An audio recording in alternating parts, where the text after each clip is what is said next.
Hi everybody, thanks for joining my talk. It's great to be able to talk to you about the Cert Manager project. This year it's virtual, but hopefully in the not too distant future, we'll all be able to meet up again soon and meet in person. I'm going to be talking to you today about all the various ways in which you can use Cert Manager beyond Ingress. I'm Matt Bates, I'm from JetStack, with the original creators of the project, and together with now 280 contributors in the community, we've got Cert Manager to where it is today. Cert Manager is effectively a Kubernetes add-on or extension. It extends the Kubernetes API and adds support for certificates and certificate authorities. It means that you can manage X.509 TLS certificates. That's the complete life cycle, the issuance and renewal, and use those certificates in your applications. It has wide adoption and lots of contribution from the community. And as of last year, we donated the project to the CNCF, so it's now part of the sandbox. It's got integration with a variety of different public and private PKI providers, both in the core of the project, but also as so-called external issuers. And we're going to look at that in the talk today. Briefly, how does Cert Manager work? As I said, Cert Manager is an extension or an add-on. It provides a number of additional resources, so-called custom resources, CRDs, and provides them on top of the Kubernetes API. These represent certificates and certificate authorities. We can refer to that as an issuer. This provides first-class support for those in the Kubernetes API, and you get all of the advantages of being able to manage those resources declaratively, much like you manage pods and deployments. Cert Manager has a controller that manages the lifecycle of those resources, and importantly is able to provide the automation of those certificates, automating the fetching of those certificates, and importantly, the renewal of those as well.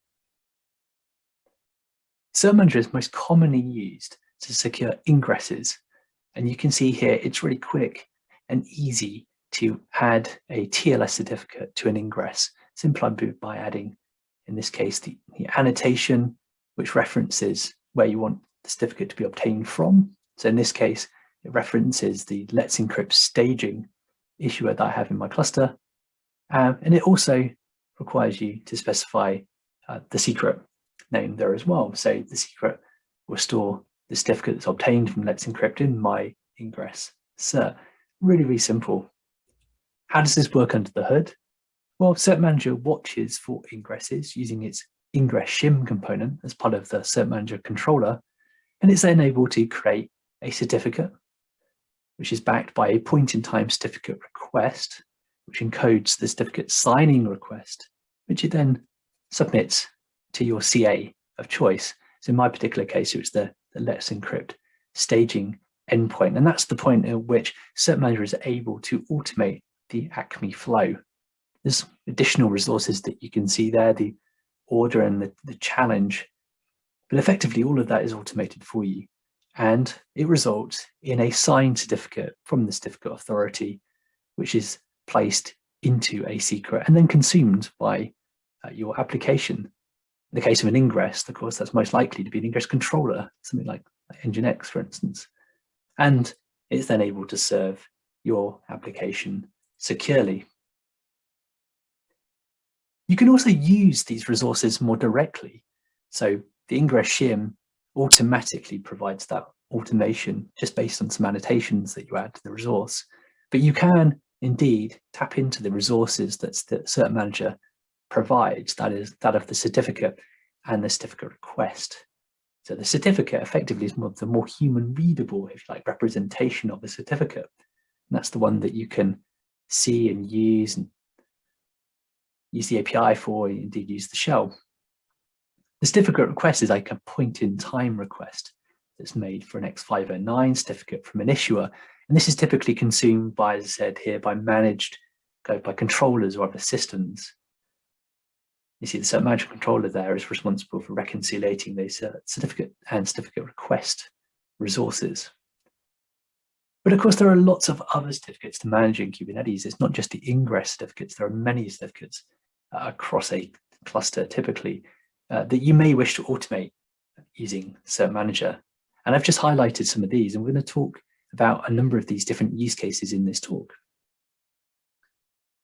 Ingress, as I mentioned, pod to pod, which might be with or indeed without a service mesh, and we're going to look at both in this talk today. You may also wish to secure a cluster and the control plane and the data plane. There are also a number of webhooks that you may have that are used for admission that you wish to secure. We're going to look at how cert-manager can be used in almost all of these cases. We often get asked in the community how you can use cert-manager in order to secure, pod-to-pod communications, effectively that kind of east-west traffic in a cluster without a service mesh at this stage. And this is particularly useful if actually what you've got is a really small handful of microservices, and you can really just use, you need certificates, you need those to be automated, and you want to be able to consume those in your application. And this, would be preferable to the operational complexity of having that kind of full mesh. So here's an example of how you can use a cert-manager certificate resource directly. So you can go and create this in source control, of course, and apply it directly via CI/CD to your cluster. And cert-manager will automate the issuance of this certificate and put it into a secret that you can then consume in an application, in a pod. And so a couple of things to point out here. Making this particular example is going to be a very short-lived certificate. We're going to put it into a secret that I can specify, much like we did with the ingress, and can then consume that secret in my application, really as a set of files, in a volume mount that I can then sort of put into my application and start serving TLS. Some DNS SANs here, and I'm also making reference to my CA. This is going to be like a private CA, so this would obviously not be a public CA if you just really want something local to the cluster. And we're going to see how this how you can sort of set this up in some slides to come. Here's a bit more YAML that shows how you can effectively take the secret and then make it available in a volume and a volume mount. And the files will be available to this ping service, or this ping pong service, at the mount path etc SSL private. So there you go. There's the key pairs and the CA certificate as well. There's a really, really simple way of being able to use the underlying, if you like, resources in cert-manager programmatically. And we've got a number of end users that do exactly this at scale. You may also want to have certificates obtained from a private CA, so rather than just a public CA such as Let's Encrypt. If you're trying to get certificates for that use case where you're trying to secure pods that are communicating within a cluster, you may wish to use a private CA for that purpose. And there's actually two issuers that are built into cert-manager that are really useful and convenient for this purpose. They're the self-signed issuer, or so-called self-signed issuer, and the CA issuer. And you can see here what I've taken is a number of snippets of YAML which show you how you can combine these resources in order to create what effectively is a self-signed CA. There on the right-hand side, you can see there is a certificate called myCA. I've used the isCA flag to denote that this is going to be a CA certificate. It's got a 90-day duration, specified the secret, the common name, some subjects, a number of other properties that you can specify, and an issuer ref. In this case, I'm referring to that sort of self-signed key that I generated there on the left-hand side. This is just sort of an out-the-box, relatively simple, if you like, private CA that you can configure using cert-manager, and it's sort of little known. People don't know that you can do this. You can also, of course, plug in, if you like, a more robust and more secure private PKI if you wish. And so we've got a number of options here, both built into the core of the project, and also those that are external to the project as well, so-called external issuers. So you can use Vault, you can use SmallStep. They've got an ACME CA server. You can also use the cloud providers. So we've got support for Google's Certificate Authority service, and there's also an external issuer for AWS's PCA. And if you're in a more of an enterprise environment, you can also integrate it with Venafi, and there's an issuer for TPP. So in that previous example, we were looking at how you could use the certificate resource in Cert-Manager in order to obtain a serving certificate. But how about if you wanted to use Cert-Manager to do interpod, pod-to-pod mutual TLS, and obtain both a serving certificate but also a client certificate. So I've got an example here of really, really simple example of a ping service and a pong service, and we've open sourced this lab. If you want to go and find it, follow the link there on the slide. It sort of hooks up this ping pong service, simple Go binary that you can also use in some of your own examples. In this example, what we have is the two services I said. Ping contacts pong, verifies itself with the client cert. Pong replies, that's secured using the server cert. And yeah, it actually replies back to the browser, so you can see the contents of the Pong certificate. And importantly here, both Ping and Pong, they're only going to trust certificates that are signed by the same root CA. So how does this look? In YAML? Well, we have, as before, we use this certificate resource, and we've now got we've got basically two certificates, we've got both the Ping and the Pong. And you can see here in the certificate resource, we're able to specify the key usages that get passed down, when creating the certificate. And so, you can sort of use here both client or server auth and set those appropriately. And both of the certificates here, both Ping and Pong, use the same issuer. So they're pointing at that private CA that I created on the previous slide, or showed on the previous slide. So using the certificate resource in this way, you configure it to create certificates in order to do things like, for instance, authentication to a database. And so we've got this blog post that one of our team put together, in which we used, we talked through how you can use Cert-Manager to create certificates for client authentication with MySQL. And there's been lots of examples. We've also seen the community of where users have used it exactly for this type of purpose. Rather than manually having to create and manage those certificate resources for applications in the Cert-Manager project, we have developed a CSI driver in order to make it even more seamless. The very neat thing about the CSI driver is that it means that private keys can remain node local.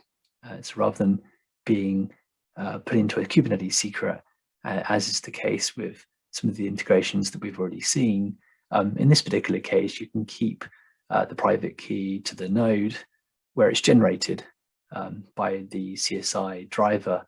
It means you can provide unique key and certificates for each of your applications. So if you're using a replica set as part of a deployment, you've got many pods, each of those pods can have its own unique identity, and that identity, that X.509 identity, can be obtained at the point of application runtime. It also means that these certificates are renewed, much like the other use cases. Cert-Manager will know when to renew the certificate and provide a means to do that for you. So this just makes it really super simple in order to get those certificates to each of your applications. How does the CSI driver work? Well, the CSI driver resides on each of the nodes in the cluster. It's deployed as a daemon set. And just stepping through how it works, first of all, the pod is scheduled to a node. The kubelet, of course, is responsible for coordinating the runtime. It works with the node driver, the CSI driver, by calling the node publish volume. At that point, the driver kicks in and it generates a private key, and it generates a certificate request. That's a Cert-Manager certificate request, which it effectively encodes a CSR. That certificate request is submitted to the API server on your behalf. The CR is then reconciled, and a certificate is obtained from your kind of CA of choice. And that certificate is then, together with the private key, is written to the node's file system, and then that's bind mounted into each of the pods, obviously into each of the relevant pods. The driver will keep track of all of the certificates, and it will also be responsible for renewals. And if at any time, or if and when, of course, the pod is terminated, then it will also send out a call to the driver. The kubelet will send out a call to the driver in order to make sure that the certificate and the key are deleted. So this is a really seamless, automated way of getting those identities. You can also use cert-manager to secure Kubernetes webhooks.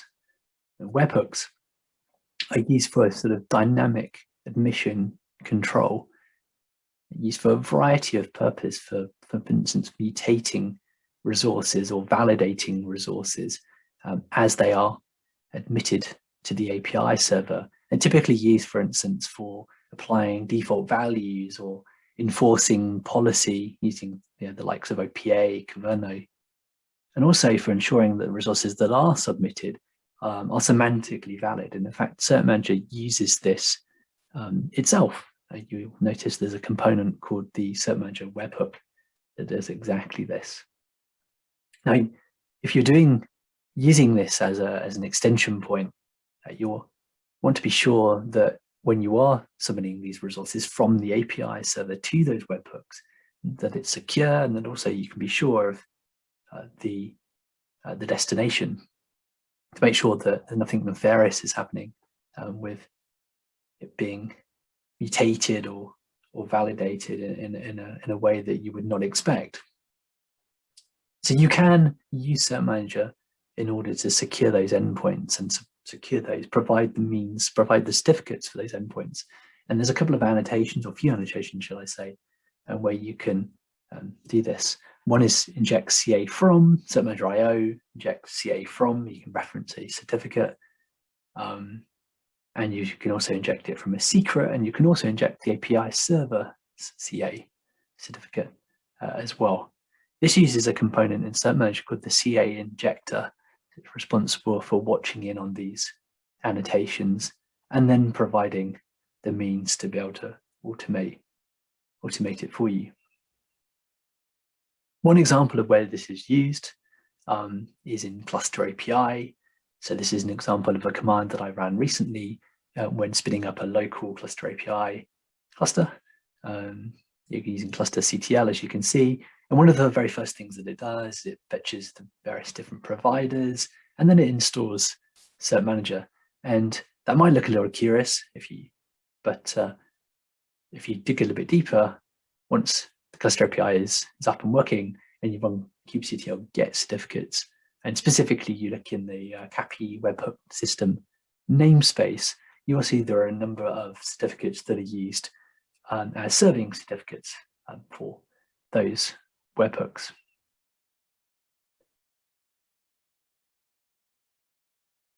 Now, service mesh is becoming increasingly popular, and a number of users in the community are asking how they can integrate cert-manager and also all its various different CA integrations into the mesh, so that those workload certs, the control plane certs and data plane certs are provided from their sort of provider of choice.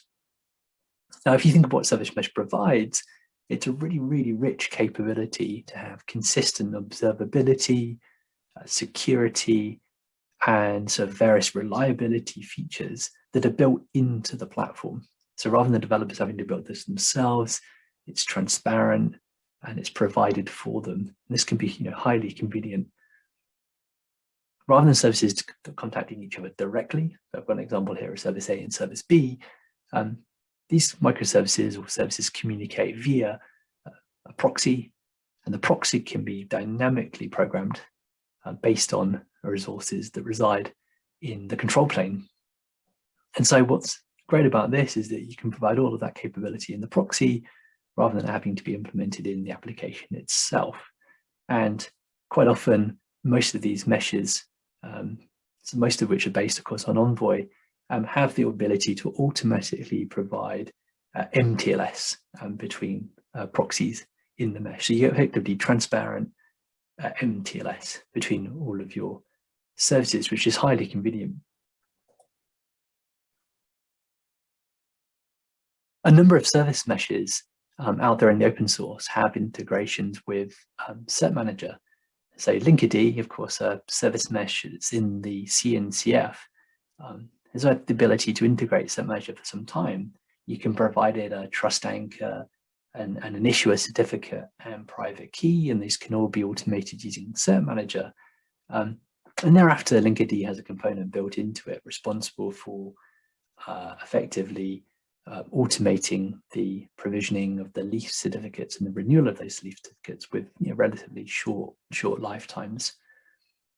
So you get full automation of that, both the bootstrapped certificates that are used, the trust anchor, and also the leaf certificates as well. So it's a really good combination putting the two together.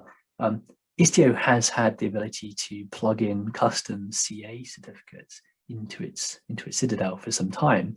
You can reference a CA key pair using a Kubernetes secret. But we've been working with the Istio folks in order to more fully integrate cert-managers so that you can actually have the workload certificates obtained from cert-manager itself. And of course, that's advantageous because you can then start to take advantage of all the different issuers that cert-manager has in its community. And what this involves is effectively replacing the Citadel, that's that registration authority, with cert-manager. And we can create certificate requests and have those fulfilled set by those different providers. There's also some integration which is much more experimental.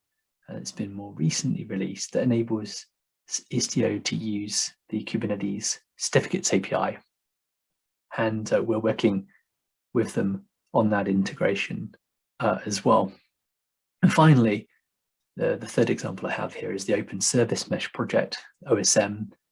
We've been working with to plug in cert-manager, and they've had pluggable certificate management from the get-go. And they've got their own built-in component, I believe support for also Vault and also Azure's Key Vault.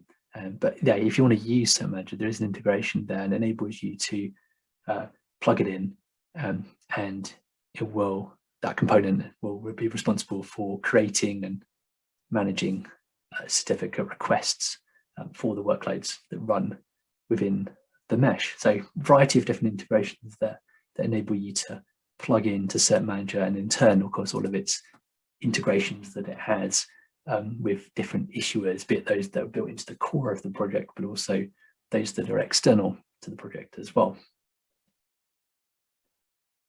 Cert-manager can also be used to secure the Kubernetes control plane and the nodes that form a cluster. For anyone that's tried setting up PKI in Kubernetes, they'll know that there are a lot of certs.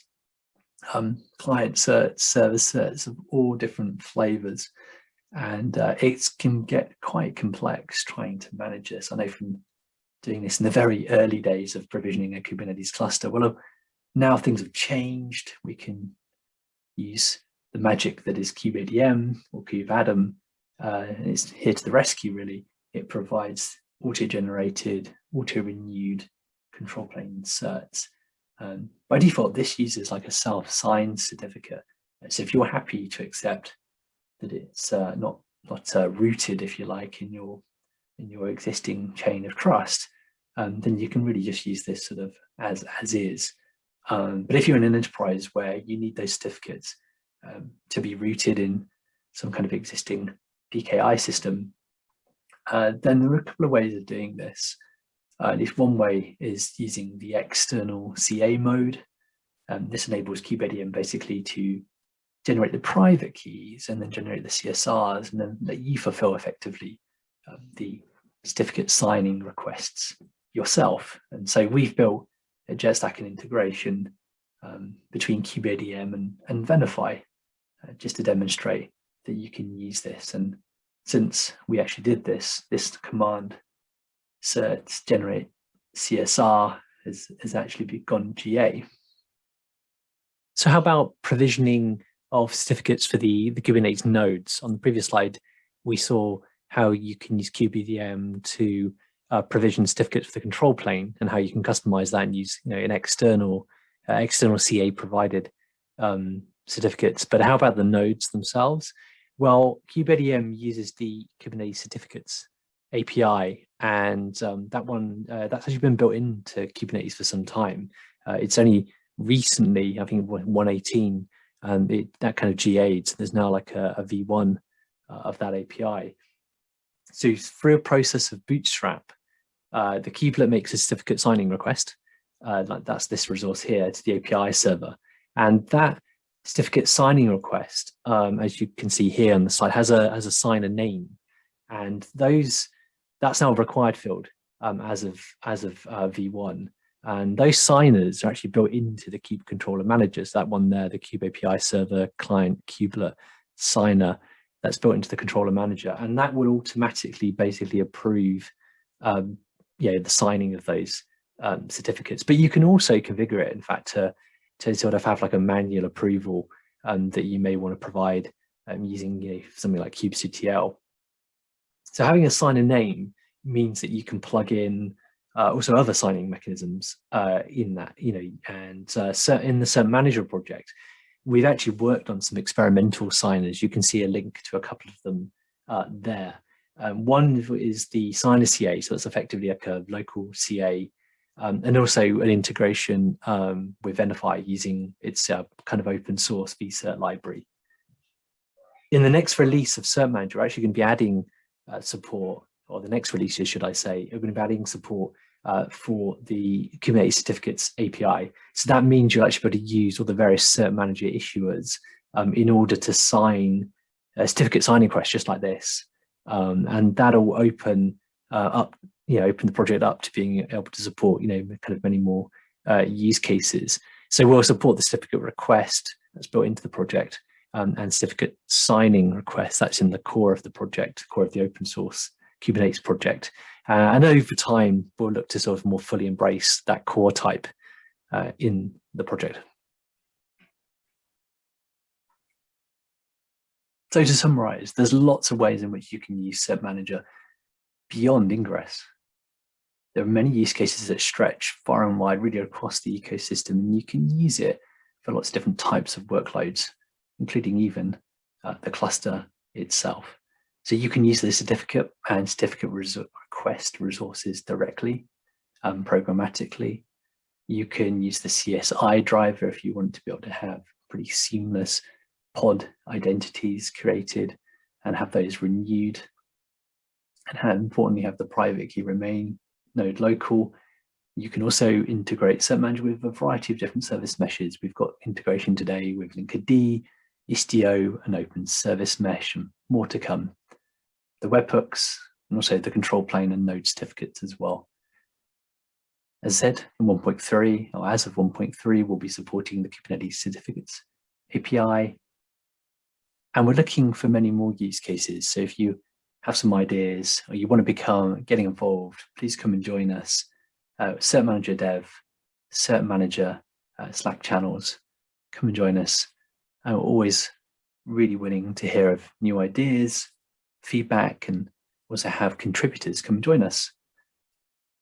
Help build it. So thanks to everyone. We're going to be available here now for some live Q&A after this session. It's been a pleasure being able to tell you a bit more about the project and the various different use cases that we're building Cert Manager for.